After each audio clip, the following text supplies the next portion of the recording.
Hello दोस्तों, हिंदी मेरे पर फिर से आपका स्वागत है। दोस्तों, अभी की वीडियो में जो हम कंटेंट लेकर आए हैं, श्रीदेव सुमन उत्तराखंड यूनिवर्सिटी के जो सेकेंड ईयर के स्टूडेंट हैं, बीए सेकेंड ईयर के स्टूडेंट हैं, उनके लिए कंटेंट लेकर आए हैं। बहुत क्वेरीज आ रही है कि मैडम क्वेश्चन बैंक दे दीजिए, तो क्वेश्चन बैंक भी आज ही आपको मिलेगा। चाहे मुझे आज 12 बजे तक आपके लिए वर्क करना है, तो सभी स्टूडेंट्स को मैं बीए फर्स्ट ईयर का तो मैं अपलोड कर चुकी हूँ। बीए फर्स्ट ईयर का मैं क्वेश्चन बैंक भी अपलोड कर चुकी हूँ। बीए फर्स्ट ईयर के मैं क्वेश्चंस भी, टेस्ट क्वेश्चन पेपर भी अपलोड कर चुकी हूँ। और मैंने बताया था कि उसकी आंसर की आपको जो लास्ट ईयर की मेरी प्लेलिस्ट बनी हुई है 75 उसमें वीडियो हैं, तो वहाँ से आप उसकी आंसर की भी चेक कर सकते हो। आपके लिए भी मैं बता देती हूँ कि जो 75 वीडियो बनी हुई हैं, आपकी भी बनी हुई हैं, तो प्लेलिस्ट बनी हुई है, उसमें आपको 20 और 21 में जो एमसीक्यूज़ हुए थे, बहुत इंपॉर्टेंट बात है, ध्यान से सुनिएगा। एमसीक्यू हुए थे जो आपके 2021 में, तो 50-50 क्वेश्चंस के वो सेट आए थे आपके। तो इस प्रकार से आपके पास 100 क्वेश्चंस बन जाते हैं। अब ये तो है अलग से क्वेश्चंस हमने बुक से लिए हैं, तो लेकिन जो वो पेपर हैं आपके, वो यूनिवर्सिटीज़ के पेपर हैं, वहीं से आपके क्वेश्चंस 100% बनेंगे।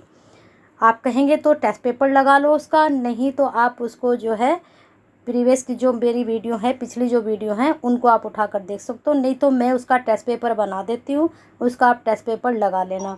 थोड़े क्वेश्चन यहाँ से कर लीजिए, थोड़े क्वेश्चन वहाँ से। तो एमसीक्यू तो 15 नंबर आपके 100% पक्के। अब आते हैं लॉन्ग क्वेश्चन पर। लॉन्ग क्वेश्चन आ रहे हैं 5, करने हैं 3।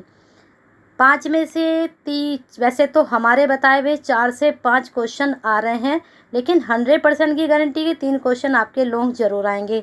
तो अभी मैं क्या करूँगी, आपके लॉन्ग क्वेश्चन तैयार करा दूँगी 10 से 12 के बीच में।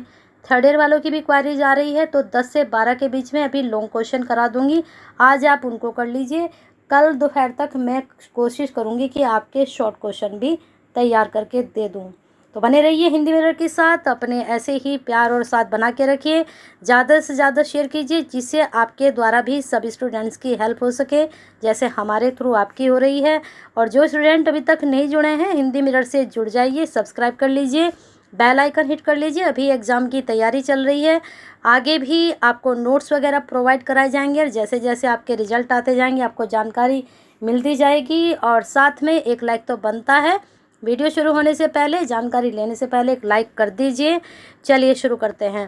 पहला प्रश्न है, आपके आंसर बिल्कुल सामने है, लेकिन मैं यहाँ पर सिर्फ ये बताने के लिए क्वेश्चंस पूरे दिखाऊंगी कि आपके लिए कौन सा इसमें से बहुत ज़्यादा महत्वपूर्ण बन सकता है एग्ज़ाम के पॉइंट ऑफ व्यू से। ठीक है, हम 100% पढ़ते हैं, ठीक है, 100% पढ़ते हैं, तब हम 50% का 100% कर पाते हैं। समझे कुछ कैलकुलेशन? हम 100% पढ़ेंगे जब हम 50% के 100% नंबर लेकर आएंगे, यानी कि जो आपके 15 क्वेश्चन है बिल्कुल सही है। तो फिर क्या है, आपका थ्योरी में आपने कैसे भी किया है, आपको कितने नंबर लाने हैं? सिर्फ 20 नंबर लाने हैं। कि थोड़ा भी लिख कर आओगे और आपके 15 के 15 सही हैं, तो आपका पेपर अच्छा ही जाएगा। बहुत अच्छा तो नहीं, लेकिन अच्छा जा सकता है। लेकिन हमारे आप आज आपने देखे होंगे paper first year, second year, third year, MCQs 12 से 15 के बीच में बताए हुए आए हैं, और क्वेश्चंस भी आए हैं। उसके लिए बहुत बहुत आप लोगों को भी आपने मेहनत की, और हमारी पीठ थपथपाई है अपनी भी, और साथ में जो है अपनी जो कमेंट बॉक्स में क्वेरीज हैं वो सेंड जरूर करते रहिए। चलिए देखते हैं, भारतीय संविधान सभा का गठन किस योजना के अंतर्गत हुआ? वेरी इंपॉर्टेंट, कर सकते हैं। संविधान सभा का स्थायी अध्यक्ष कौन था? बहुत अच्छा प्रश्न बन सकता है एग्जाम में। संविधान सभा की प्रारूप समिति के अध्यक्ष कौन थे? बन सकता है। भारत से संविधान किस तिथि को लागू हुआ? बहुत इंपॉर्टेंट प्रश्न है। भारत में संविधान की रचना करने वाली संविधान सभा कब स्थापित की गई? ठीक है, कर सकते हैं, लेकिन ऊपर के 4 तो जरूर कर लीजिए। चलिए आगे चलते हैं। भारतीय संविधान में कौन सा अनुच्छेद, मैं ऐसा करती हूँ, जो मुझे लगता है प्रश्न 100% उम्मीद है उसको मैं लेती हूँ।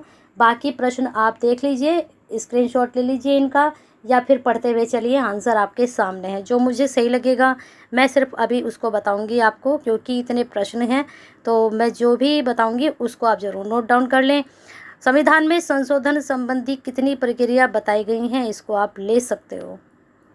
ये वाला प्रश्न तो आपका 99 बनता है एग्ज़ाम में, ठीक है। धर्मनिरपेक्ष शब्द वाला कब जोड़ा गया, कब शामिल किया गया, ठीक है। ये प्रश्न भी आपके एग्ज़ाम में हमेशा बनता है।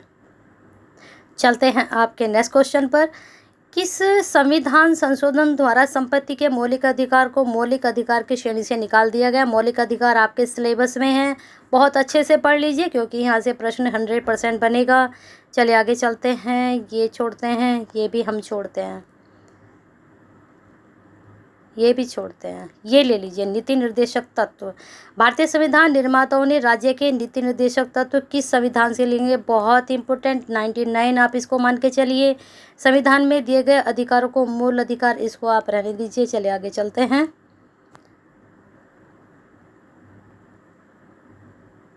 प्रश्न आपका यहाँ पर था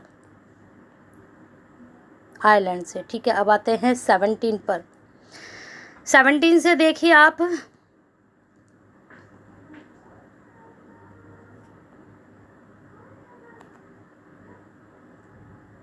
सेवनटीन से क्वेश्चंस आपका बन रहा है। यहाँ से 16 से देखते हैं, इसमें से कौन सा मौलिक अधिकार नहीं है? संपत्ति का अधिकार। प्रश्न ऐसे भी बन सकता है, कितने मौलिक अधिकार हैं, ठीक है, वो आपको पता होने चाहिए। वर्तमान में कितने मौलिक अधिकार हैं? 6 हैं। चलिए आगे चलते हैं। इनके 6 के नाम आपको पता होने चाहिए। किस संशोधन द्वारा मूल कर्तव्य को संविधान में शामिल किया गया? अच्छा प्रश्न है, बन सकता है। आगे हम चलते हैं 20 पर। 20 भी हम छोड़ते हैं। राष्ट्रपति का चुनाव होता है, वेरी इंपॉर्टेंट, 99 बन सकता है एग्जाम में। तो ये होता है लोकसभा, राज्यसभा, राज्यों की विधानसभाओं के केवल निर्वाचित सदस्यों के निर्वाचक मंडल द्वारा। चलिए अब चलते हैं 22 पर, आपके क्वेश्चंस पर। 22 आपका बन रहा है 22, यहाँ पर ये सीधा 24 आ चुका है। चलिए 24 से ही हम चेक करते हैं। 24 क्वेश्चन बन रहा है, राष्ट्रपति तथा उपराष्ट्रपति के न रहने पर, इसको भी आप छोड़ सकते हो। चलिए आगे चलते हैं। उपराष्ट्रपति किसका पदेन सभापति होता है? अच्छा प्रश्न है, 99 मान के चलिए।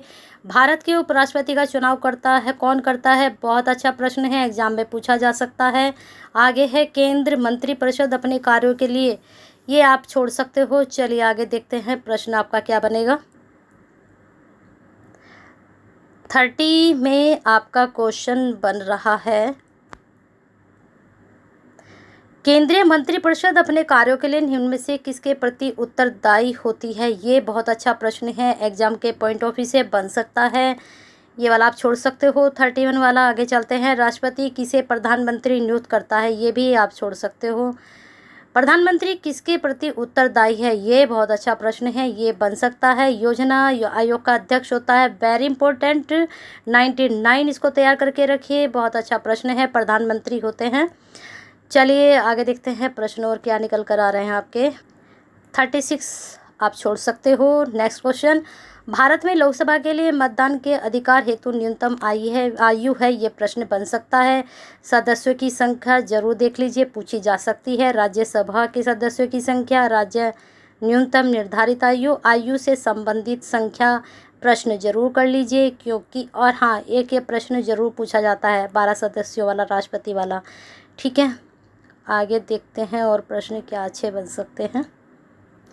यहाँ आप देखिए प्रश्न, राज्य में वित्त विधेयक किस पूर्व अनुमति से विधानसभा में प्रस्तुत किया जाता है? ये प्रश्न भी अच्छा है, आप इसको कर सकते हो। कुल कितने सदस्य मनोनीत करने का अधिकार है राज्यपाल को विधान परिषद में? तो उनको 1/6। फिर आगे आप कर सकते हो, मुख्यमंत्री की नियुक्ति की जाती है राज्यपाल द्वारा, अच्छा प्रश्न है, इसको भी आप कर सकते हो। ये प्रश्न कर लीजिए, संविधान में मंत्रिपरिषद के सदस्यों की संख्या निश्चित की गई है, ये प्रश्न भी अच्छा है, बन सकता है एग्जाम में। इस वाली स्लाइड में बहुत अच्छे प्रश्न हैं आपके। राज्यपाल का प्रमुख परामर्शदाता है मुख्यमंत्री। भारत की संघात्मक प्रणाली किस संविधान से प्रस्तावित है? बहुत अच्छा प्रश्न है, एग्जाम में ज़रूर पूछा जा सकता है, ठीक है। संघ सूची में विषय हैं, ये भी बहुत अच्छा प्रश्न है, एग्जाम में बन सकता है आपके। फिर नेक्स्ट क्वेश्चन है आपका, ये वाला भी कर सकते हैं आप। भारत में वर्तमान पंचायती राज प्रणाली लागू की गई, कब लागू की गई ये आपको बताना है। तो 73। ये आपके सिलेबस में बिल्कुल सीधा सीधा आ रखा है। और क्या होता है, कभी कभी बिल्कुल सीधे सीधे सिलेबस से क्वेश्चंस पुट अप हो जाते हैं एमसीक्यू में, तो ये प्रश्न भी आपके एग्ज़ाम में बन सकता है। बहुत से क्वेश्चंस एमसीक्यू में पूरे सिलेबस से अकॉर्डिंग आते हैं, जो सिलेबस में दिया रहता है सामने वहीं से क्वेश्चन पूछे जाते हैं। आपने देखा भी होगा हिंदी में सिलेबस से बहुत सारे क्वेश्चंस आपके पूछे गए थे। आगे चलते हैं आपके प्रश्नों पर। चलिए देखिए आगे के प्रश्न। निर्दलीय उम्मीदवार की मृत्यु, इसको आप छोड़ सकते हो। किस संशोधन द्वारा मताधिकार की आयु 21 से 18 की गई? ये प्रश्न अच्छा है एग्जाम के पॉइंट ऑफ व्यू से। रजनी कोठारी ये छोड़ सकते हो, ये भी छोड़ सकते हो, ये भी छोड़ सकते हो। यहाँ पर एक ही क्वेश्चन आपका अच्छा निकल कर आ रहा है, इसको जरूर तैयार कर लीजिए। ये प्रश्न आपके बहुत ही महत्वपूर्ण है। एक तो आपका यही वाला 1961 की जनगणना के अनुसार भारत में कितनी भाषाओं को शामिल किया गया? ठीक है, भारत का भाषा का भारतीय राजनीति पर प्रभाव है। अच्छा प्रश्न है। इस तरह के सीधे सीधे प्रश्न भी पूछे जाते हैं। क्षेत्रीयवाद आपके सिलेबस में है, ये प्रश्न आपका बन सकता है। राष्ट्रीय बन सकता नहीं, ये 99 मुझे भी लग रहा है कि बन जाएगा। राष्ट्रीय एकीकरण के मार्ग में आने वाली बाधाएं, इसको आप छोड़ सकते हो। ठीक है, तो ये प्रश्न कुछ प्रश्न आपके लिए थे और प्रश्न सारे ही ये काफ़ी अच्छे थे। लेकिन इसके अलावा मैंने आपको बता ही दिया है कि जो आपकी लास्ट ईयर की जो आपकी प्लेलिस्ट है वहाँ पर आप 20 और 21 का जो पेपर हुआ था उसको ज़रूर चेक कर लीजिए, क्योंकि वहाँ से आपके क्वेश्चन ज़रूर निकल कर आएंगे।